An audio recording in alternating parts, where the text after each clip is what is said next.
So that said, this is one of those sessions I think that you've all been looking forward to, and that I hope we can do justice to your expectations with the very, very important panel that we have with the sitting and former heads of state.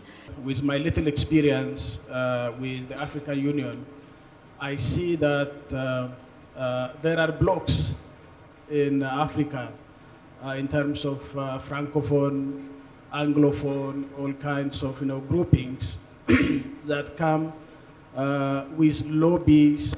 We decide not by the merit of the thing, but decide by group thinking that the Anglophone should take a unified position and the Francophone should take another position. And there is no Africa Forum. Even though we do not have African language, which makes us common, but the African position should be, bringing us together on the basis of the merit of the issue, rather than this bloc or that bloc. If Africa gets together to address the challenge of a fellow African country, they can make a lot of difference. By this, there are certain experiences we're gaining, and Africa is learning. The command and control of the forces, the resources, the interaction and the relationship with the local people. There are so many challenges that are emerging, and one after the other, those challenges are being addressed. But what I see today is a very good experience that Africa is gaining to address its own. African problems for African solutions has been pragmatically experimented in Somalia, and this is bearing very positive fruit. There is the question of the challenge about excessive financial dependence on the outside world. That's a weakness on our part, we have to admit it. That's partly objectively because we can't afford. Our we face severe budgetary constraints, but not always. I think even when we can afford it, we don't do enough to try and finance our own ideas. It is a pity. It is a pity. That's a weakness on our part. That's a weakness on our part.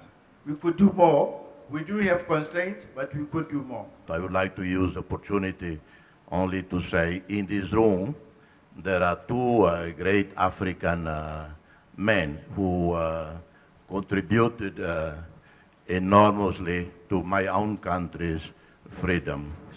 One was Joaquim Chissano, who was a young foreign minister then, later president, who kept the issue alive and our hopes alive.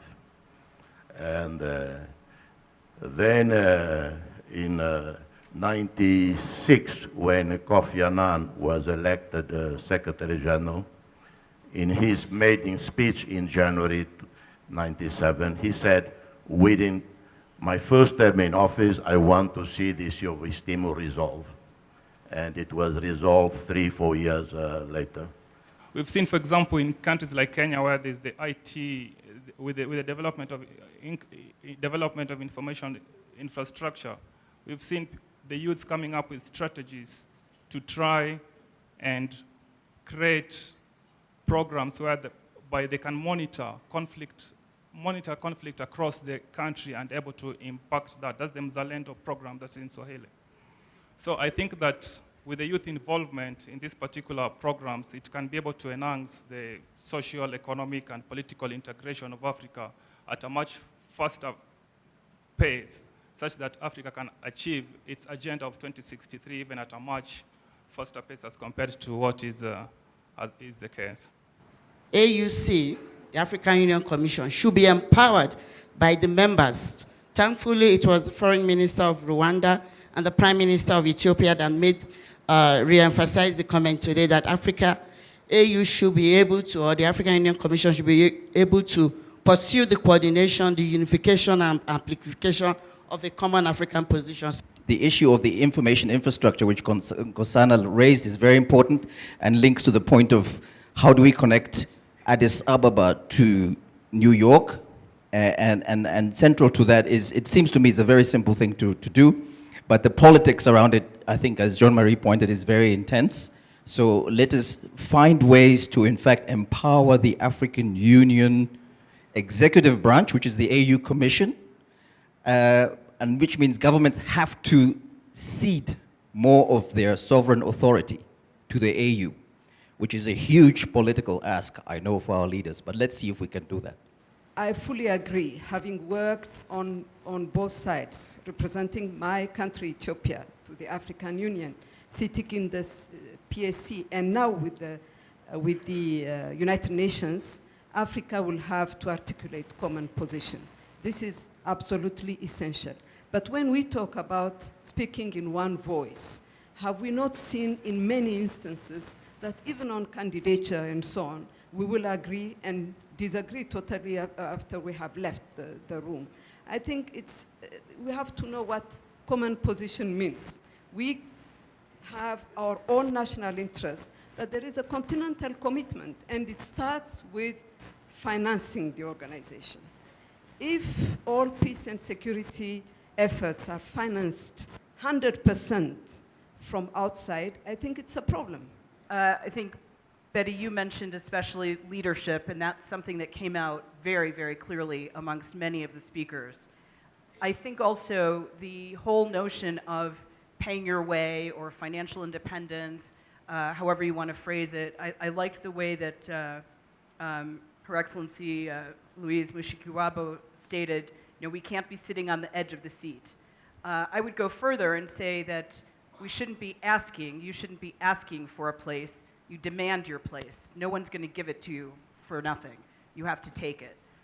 I think one of the really big concerns that I heard was whether or not people want the African Union Commission to be strong.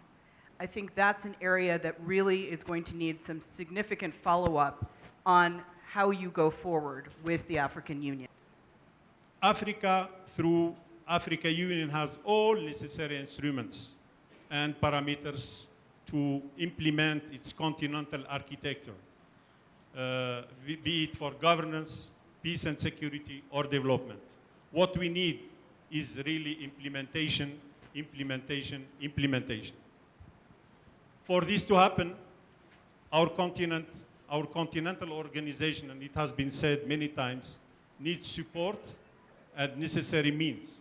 And here I want to inform you that we have a special envoy on Peace Fund, that's former president of ADB, Dr. Kabiruka, who is actually working on a report that will be submitted in the next summit in Kigali to indicate how we are going to secure financing 25% of our peace operations.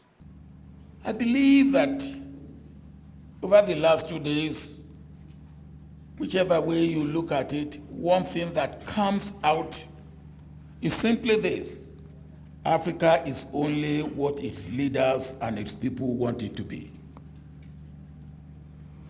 And whatever Africa is not, is what its leaders and its people have not made it to be.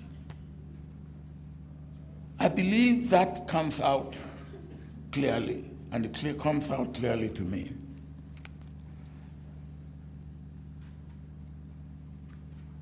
My sister, Louis, the foreign minister of Rwanda, said we are sitting on the edge of the chair, and then that we should persuade others to make room for us. They won't make room for us.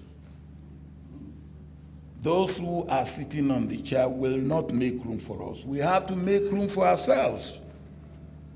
And there are only two ways, the only way to make room for ourselves is to claim it, demand it, struggle for it. When they know that the cost of not making room for us will be more than the cost of making room for us, they will make room for us. Up to this point, I had only mentioned the Tana High-Level Forum on Security in Africa, or Tana Forum for short.